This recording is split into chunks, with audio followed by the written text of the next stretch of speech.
Լույս արևելքում միսիոներական միությունը ներկայացնում է Չարլզ Սպերջեն Թագավորի պարտեզը Նեհեմիա 3:15 Թագավորի պարտեզի հիշատակումը Նեհեմիայի կողմից հիշեցնում է դրախտի մասին, որը թագավորների թագավորն էր պատրաստել Ադամի համար։ Մեղքն ամբողջովին ավերեց բոլոր ուրախությունների այդ սքանչելի բնակավայրը և մարդկանց որդիներին այնտեղից դուրս քշեց մշակելու հողը, որը փշեր ու տատասկներ է տալիս։ Ով իմ անձը, հիշիր այդ անկումը, որովհետև դա քո անկումն էր։ Լացիր և ողբա, որովհետև դու անարժան անդամն ես այն մարդկային ցեղի, որի գլուխն այդքան ամոթալի վերաբերմունք ցուցաբերեց սիրո Աստծո նկատմամբ։ Տես թե ինչպես են վիշապներն ու դևերը բնակվում այս հիասքանչ երկրի վրա, որ մի ժամանակ բերկրության պարտեզ էր։ Նայիր սակայն ահա մեկ ուրիշ թագավորական պարտեզ, որի թագավորն իր արյունոտ քրտինքով է ջրում այն, Գեթսեմանին, որի դառը խոտաբույսները շատ ավելի քաղցր են վերածնված հոգիների համար,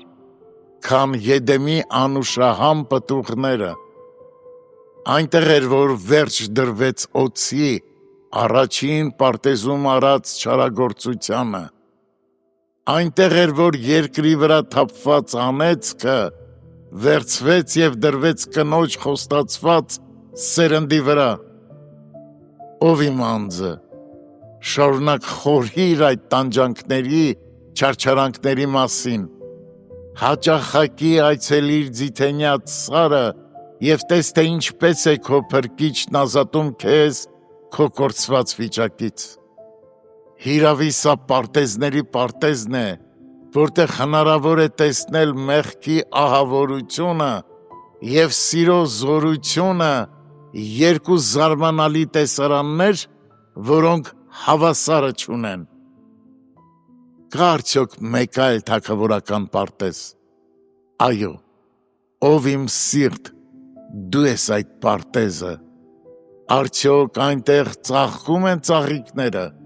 արդյոք այնտեղ ընտիր պտուղներ են հայտնվում, արդյոք թագավորը զբոսնում և հանգստանում է իմ հոգու կացարանում։ Ես պետք է հետևեմ, որ բոլոր բույսերը մշակվեն և ջրվեն, իսկ այգիներն ավերող փոքրիկ աղվեսները դուրս հանվեն։ Երգ Երգոց 2:15 Արի Տեր, և թող քեզ ուղեկցող երկնային քամին այգուդ անուշահոտությունը տարածի ամեն օր, և չմոռանանք նաև եկեղեցին, որը նույնպես թագավորի պարտեզն է։ Ով Տեր, ծաղկեցրու այն, վերակառուցիր նրա պատերը, սնիր ու աճեցրու նրա բույսերը և հասունացրու նրա պտուղներն այդ հսկա անպտուղ անապատը դարձնելով թագավորական պարտեզ։